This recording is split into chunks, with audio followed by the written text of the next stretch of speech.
Good afternoon. Thank you for joining me, the Sicilian Witch. My name is Alicia Ray, and today I'm going to take you on the first of many aromatic adventures. Today we are going to cover the aromatherapy basics. What you need to know about aromatherapy. Essential oils are chemicals. They may be natural and plant-based, but they are chemicals, and they can be healing and they can be damaging to you. So while it is natural and from a plant, we have to use care when we use essential oils.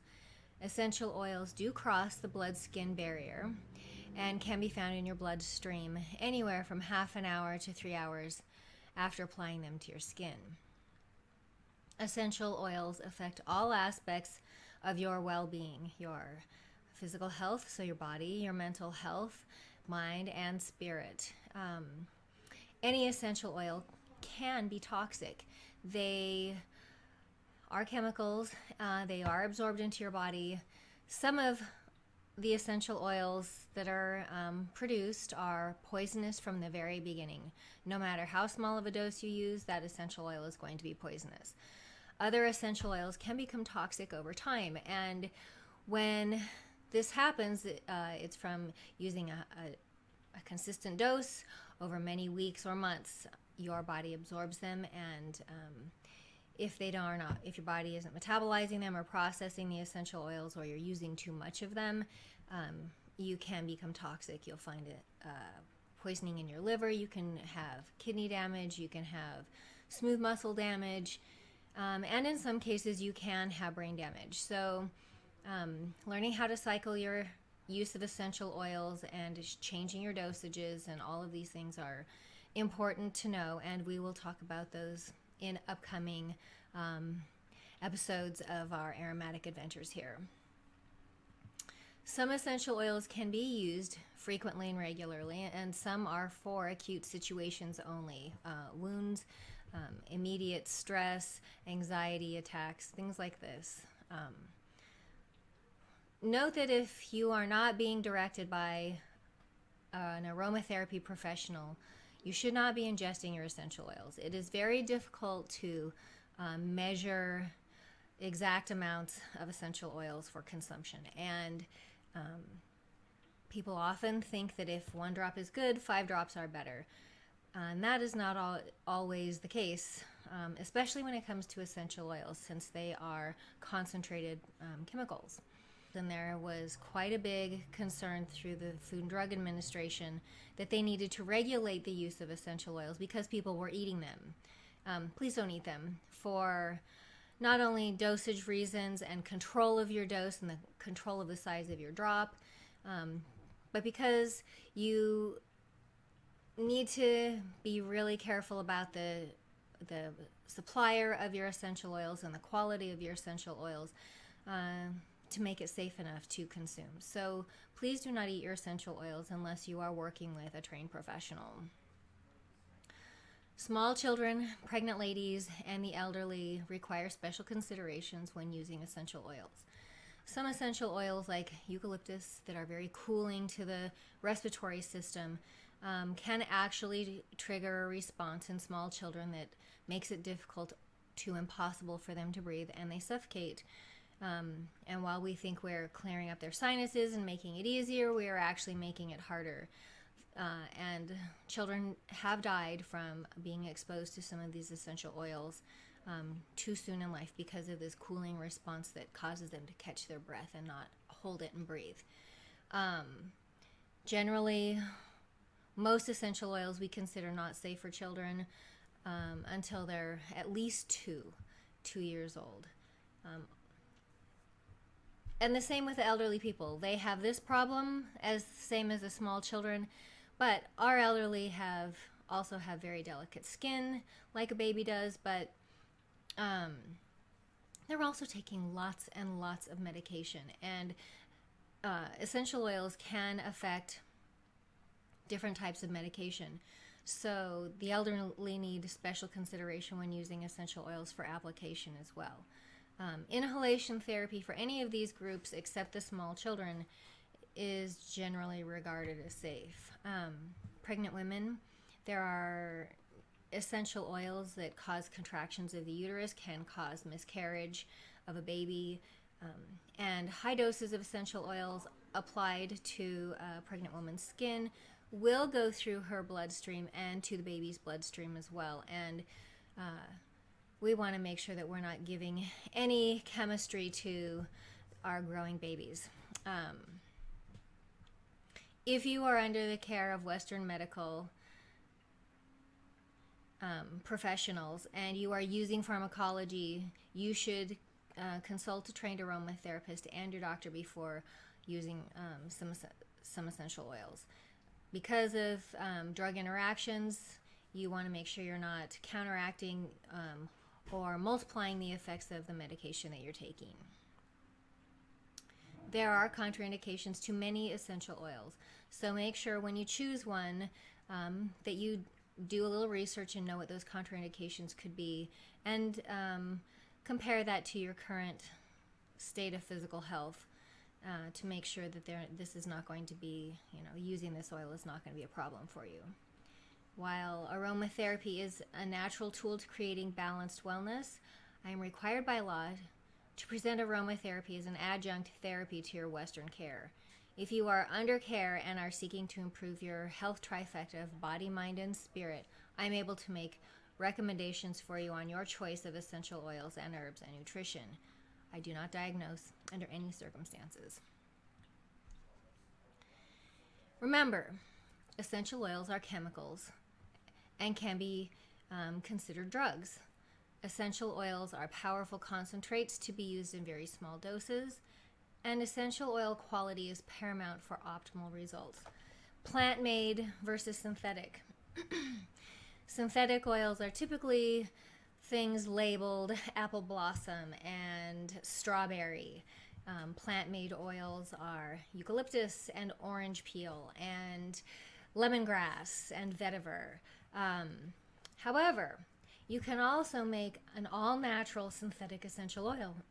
Excuse me. And that's done using a gas chromatograph. And a gas chromatograph is this amazing machine that you can put drops of your favorite essential oil in there, and it calculates how many, what percentage of linalool or cineol or acetate or esters, how many sesquiterpenes are in your essential oils, and what types, and all by their percentages. So you can take these same chemicals from a variety of different plants and put them in those percentages and make a replication of an aromatic oil. That doesn't, while it smells the same, that doesn't necessarily make it as therapeutic, even though the chemistry is the same. There's something about it coming directly from the plant and the way the plant makes it and produces it in those percentages that give it the healing properties. So knowing your essential oil provider and knowing the quality that they have and what their certifications are on their oils is really important. So in our Aromatic Adventures, we are going to talk about methods of use of our essential oils. And two of the biggest that we will talk about regularly are application and inhalation. Application, of course, means to apply the essential oils to your body. Always use a carrier. And then I'm going to come right behind that and say, and there are some essential oils that you can use neat. And we'll talk about those as they come up. But when in doubt, use a carrier oil. A simple formula for you to remember is 12 drops of essential oil per every ounce of carrier oil, or 1 to 2 drops per tablespoon of carrier oil. You can use jojoba oil, hemp oil, apricot oil, sunflower oil, olive oil, avocado oil, any kind of plant oil that's cold pressed or cold extracted, and as unfiltered as possible is going to be your best choice for a carrier oil. My two favorites are sunflower oil and jojoba oil. Jojoba oil is really actually a wax, and it sits on your skin and is easily absorbed through your skin because the molecules of this particular oil or wax are very fine and small, and it allows your body to absorb them. So it's a great carrier in bringing the essential oils into your system.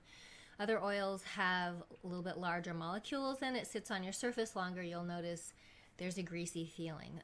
When you use jojoba oil, you feel moisturized and supple, but you don't feel greasy and oily because your body draws it in quickly. So that's my favorite. A couple of methods that you can apply essential oils are through massage, trigger point therapy. You can use essential oils in reflexology, craniosacral therapy, lymphatic drainage. Everybody can do this to themselves at home. A tablespoon of oil with a couple drops, and get a diagram and follow the flow of your lymph system and lightly massage while applying the oils. This helps open up your lymph system and move it through, which of course improves your immune system.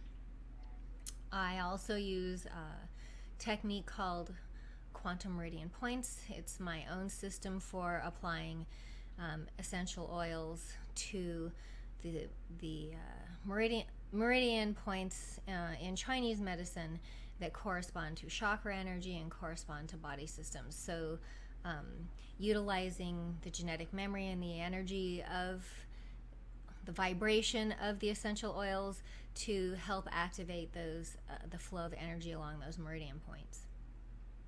You can add your essential oils if you don't have access to carrier type oils in your home. You can apply a couple drops to your body lotion, your body oil, or your face cream. You can even add it to your shampoo and conditioner. Be creative, and there's no wrong way to do that. You can add essential oils to your bath. I do recommend adding a little bit of carrier oil to your bath. And as we go along and talk about the different essential oils, some oils are just no good for the bathtub, like cinnamon oil. You can use essential oils for gargling and rinsing. Again, being careful not to swallow them because of toxicity. But you can rinse your mouth really good with them and gargle with them. They help clear throat infections, gum, and manage to help and heal gum disease. Application of essential oils can also be done for wound healing and wound care. It's very good for burns, first, second, and even third degree burns where you've really lost a level of skin. The only wound that I do not recommend putting essential oils on is a huge gaping gash that needs stitching. Any wound that you have that needs stitching, go get it stitched first, and then care for it topically along the stitch lines. Whatever needs to get down into the wound will, and it'll help heal the surface. Essential oils are really great for healing wounds, scrapes, splinters, cuts, again, burns. The only wound that I would not recommend putting essential oils onto would be a deep gash or cut that needs stitching. Go get it stitched first and have it taken care of, and then start using your essential oils for wound healing on top of this area where the stitches are and on the surface of the skin. And you can apply essential oils neat. If you are not familiar with this technique, I would recommend starting with the ones that we talk about through these Aromatic Adventures first as neat applications, and then expanding your personal experience with them going outward. Essential oils can cause skin irritation, they can cause dryness to the skin, they can cause contact dermatitis. Excuse me, essential oils on the skin can make your skin photosensitive. So when you go out in the sun, if you have just covered yourself in grapefruit essential oil, you are going to get a sunburn, and it will be a nasty one. So we'll talk about those as we go along. But some essential oils like lavender oil, except for on babies, is generally regarded as fine for a neat application.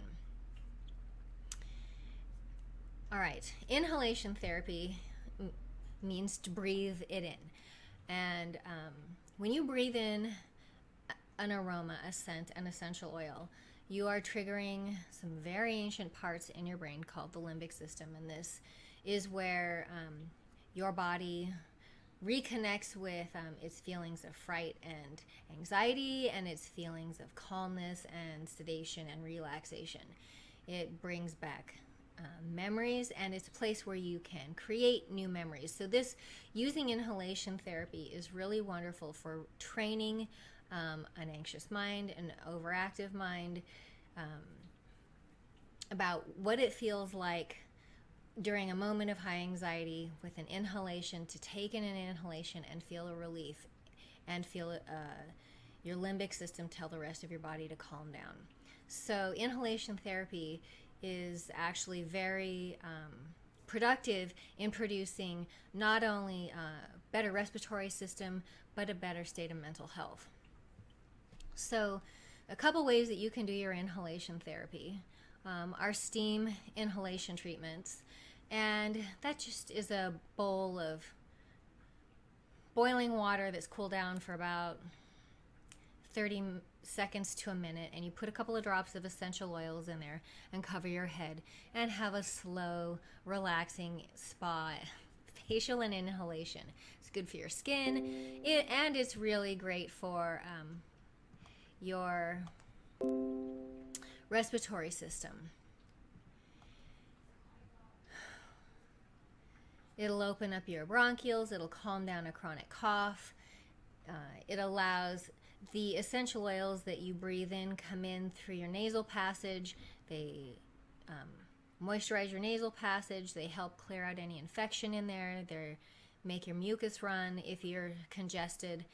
And as they come down your airway into your bronchioles and into your lungs, it continues to do the same. It provides some moisturizing, and those little molecules of essential oils set into your lungs and are absorbed quickly so that you can have the relief that you're looking for if you're having an asthma attack or a bronchitis attack or a cough that just doesn't want to calm down.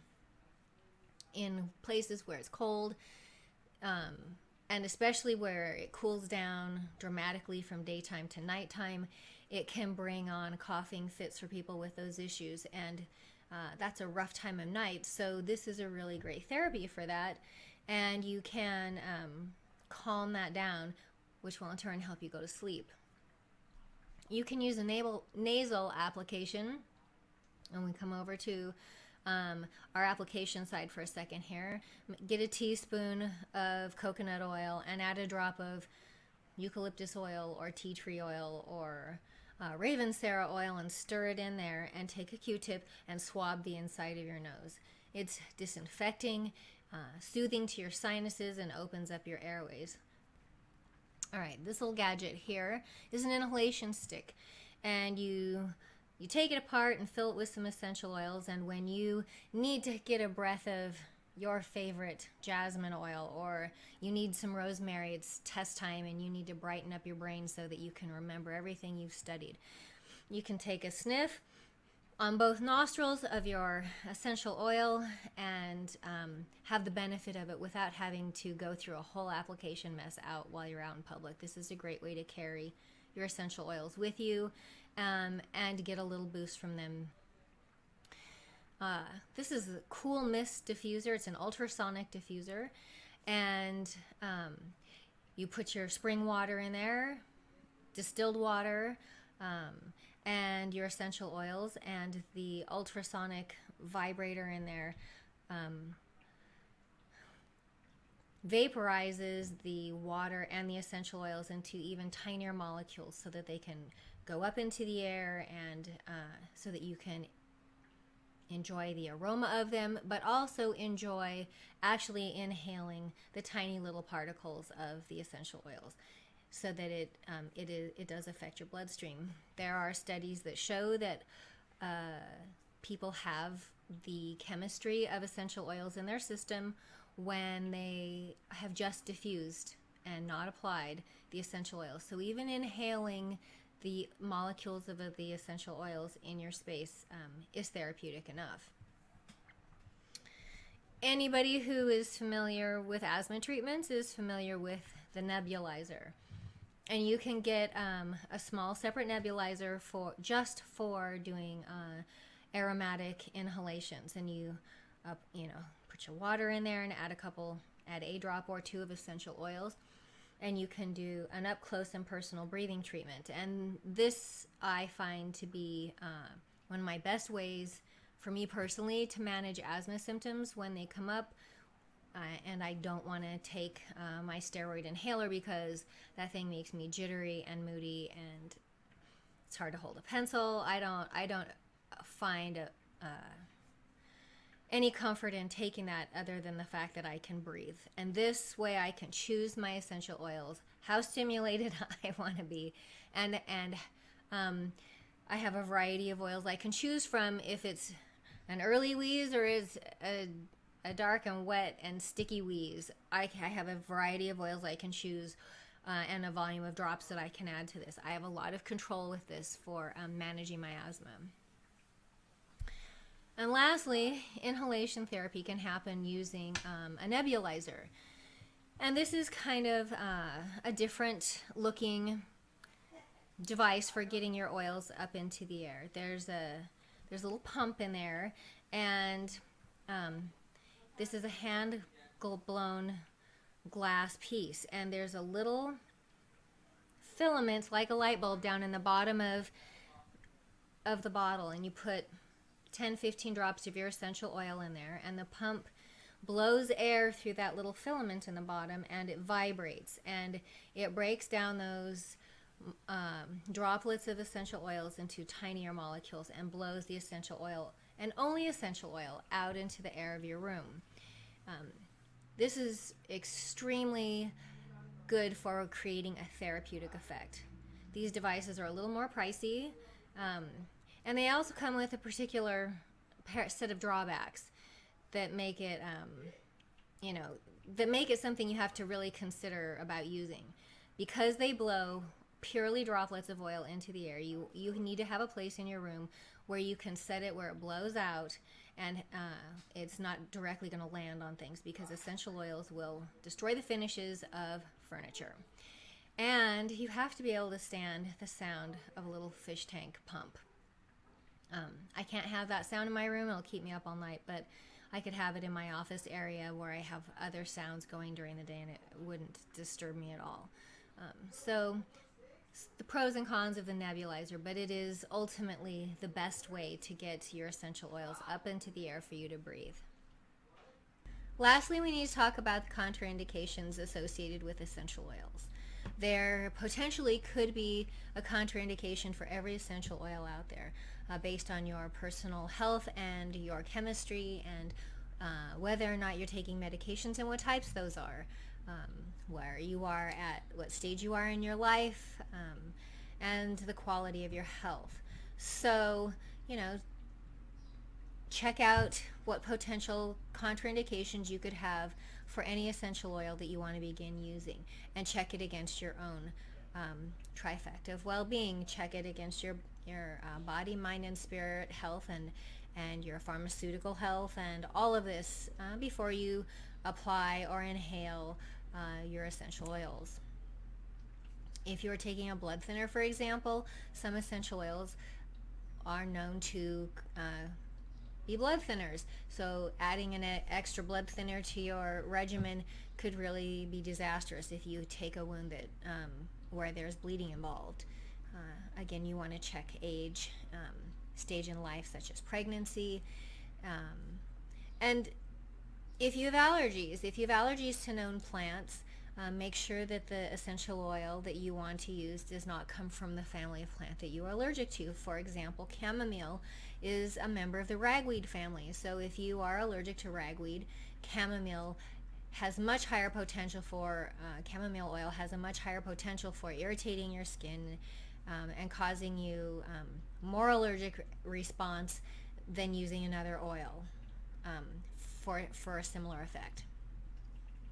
Interestingly, You have, in the case of high or low blood pressure, there are essential oils that you should not take when you have high blood pressure, because these essential oils raise your blood pressure a little bit. They get your heart rate going. They're stimulants. That those essential oils might be a better choice if you have low blood pressure.